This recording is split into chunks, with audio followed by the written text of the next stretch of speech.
Noël, je voudrais un joli vélo rose. Camille, c'est ma fille. Elle a 8 ans.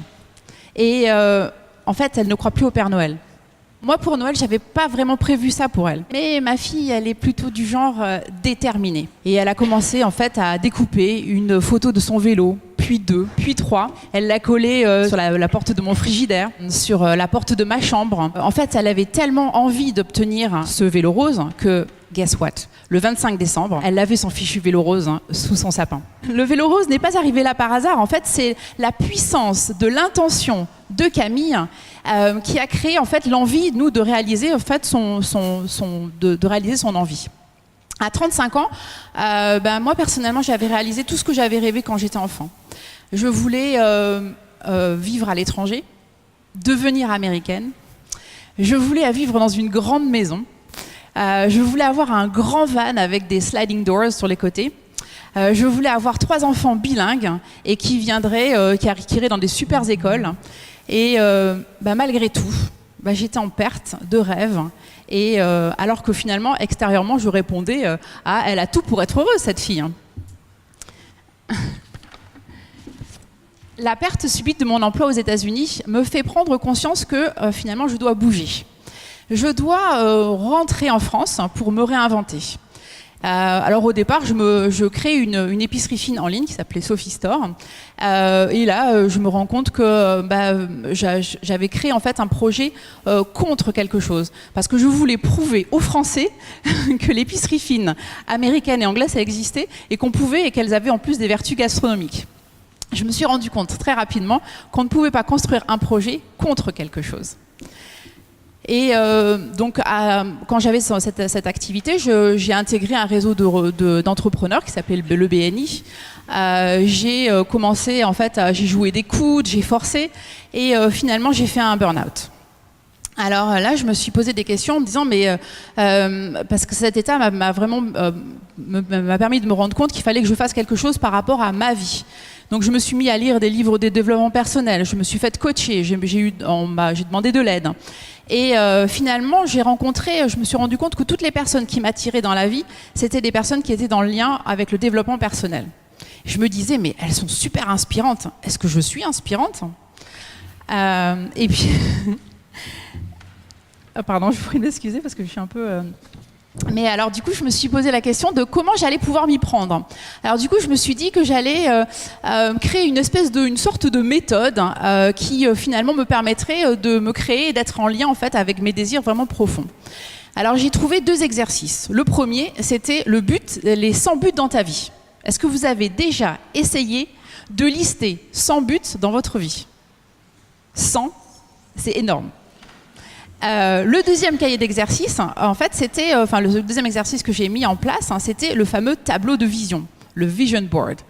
Alors, le tableau de vision, c'est tel un enfant, qu'est-ce qu'on fait? On prend d'un papier, stylo, puis on commence à découper, comme ma fille, finalement, des images, des choses qui sont en lien avec nos désirs profonds. Et on commence à coller ça. Et finalement, je me suis rendu compte que plus je faisais cet exercice, plus mes désirs devenaient de plus en plus réels et de plus en plus alignés. Et finalement, j'ai commencé à créer un cahier d'exercices. J'ai créé aussi une méditation autour de ça. Et là, je me suis dit, mais en fait, je sais ce que je veux.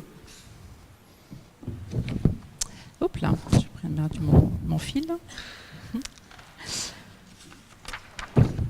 Ce qui est important, finalement, c'est d'apprendre à demander. Parce que demander, en fait, c'est une chose qui est finalement très importante. Quand on est en lien, en fait, à partir du moment où on a son rêve, moi, dans mon tableau de vision, j'avais mis que je voulais partir créer une retraite, en fait, au Japon.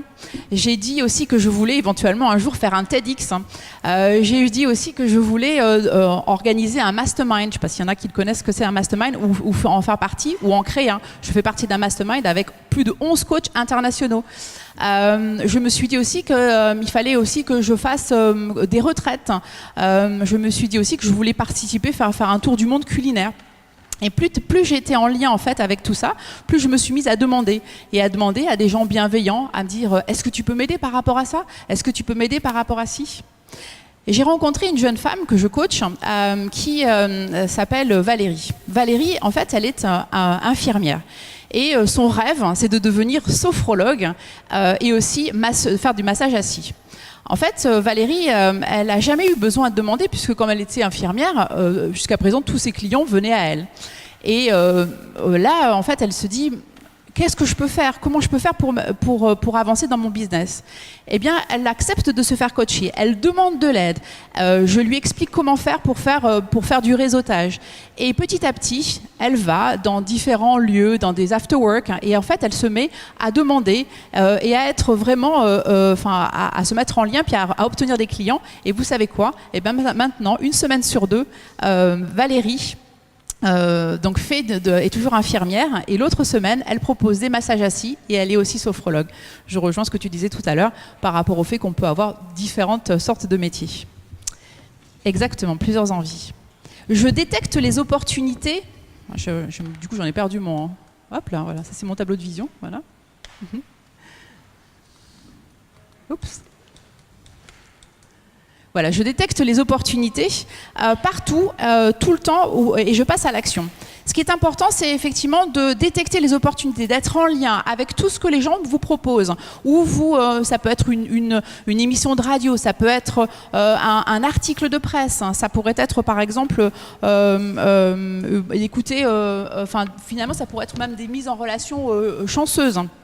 Moi, je pense à cette histoire de Richard Branson qui se retrouve un jour coincé à l'aéroport et qui donc il veut partir à Puerto Rico, puis tous les vols sont annulés. Il se met à appeler en fait tous les charters et là on lui propose un charter pour $2000. Alors il se dit, bon, comment je peux faire? $2000, il y a tant de sièges, il divise le nombre de sièges et puis il se rend compte que $39, ce sera à peu près le prix du siège. Il se balade dans tout le terminal en disant Virgin Airways, $39. Et il se balade dans tout le terminal et il remplit complètement son avion. Donc les gens montent dans l'avion. Puis un de ses clients qui lui dit Virgin Airways, il suffirait que vous augmentiez un petit peu le niveau de service et franchement vous pourriez faire un business. C'est comme ça que Virgin Atlantic est né. En fait, Richard Branson, il avait deux choix ce jour-là. Le premier choix, c'était de dire je râle et puis je reste dans le terminal. Ou alors la deuxième chose, c'était de passer à l'action. Oups. Je prie de m'excuser. Le but atteint, en fait, j'apprécie et je remercie. C'est vrai que tel un enfant gâté, si on n'apprécie pas et si on n'est pas dans la gratitude, si on n'apprécie pas et si on ne remercie pas les gens qui nous ont aidés, qui ont contribué en fait à notre réussite, eh bien on n'arrive pas finalement à alimenter le cercle vertueux.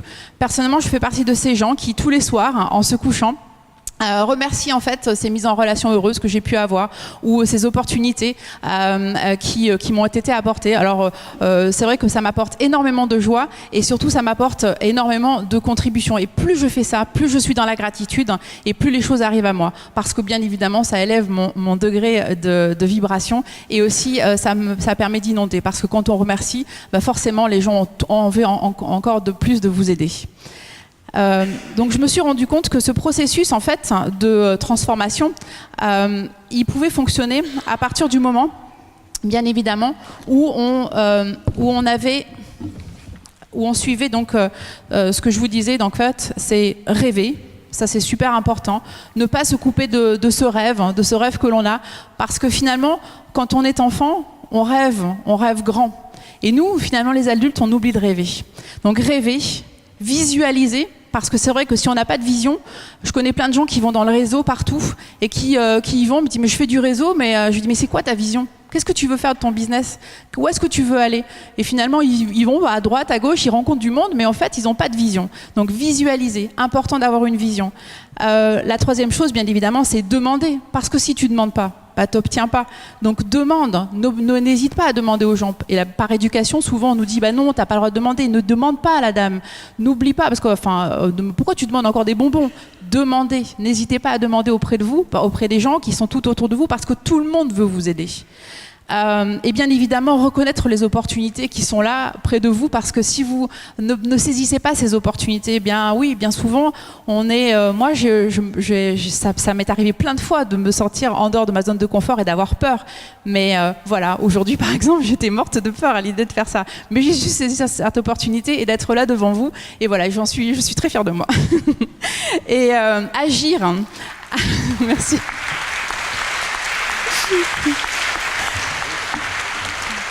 Agir, hein, ce qui est important, c'est vraiment d'agir. Donc là, voilà, passer à l'action, le passage à l'action, c'est important. Et puis donc de se mettre toutes ces séries d'actions à mettre en place. Donc agissez. Et puis surtout aussi apprécier et remercier. Et pour conclure, je dirais que finalement, les petits-enfants ont cette faculté à rêver grand et à y croire intensément. Alors pourquoi nous, en tant qu'adultes, on l'aurait perdu? Ce don, finalement, il est toujours là, enfoui en nous. Et si on sait l'ouvrir, et si on l'ouvre, aujourd'hui, il vous permettra d'aller vers le plus beau de vos potentiels. Voilà, merci.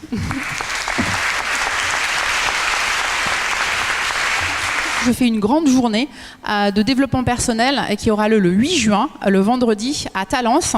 J'ai la chance que la mairie m'ait quasiment offert en fait, le château de Talence. Donc j'ai une grande salle dans laquelle on va passer du temps justement à rêver et à construire son tableau de vision.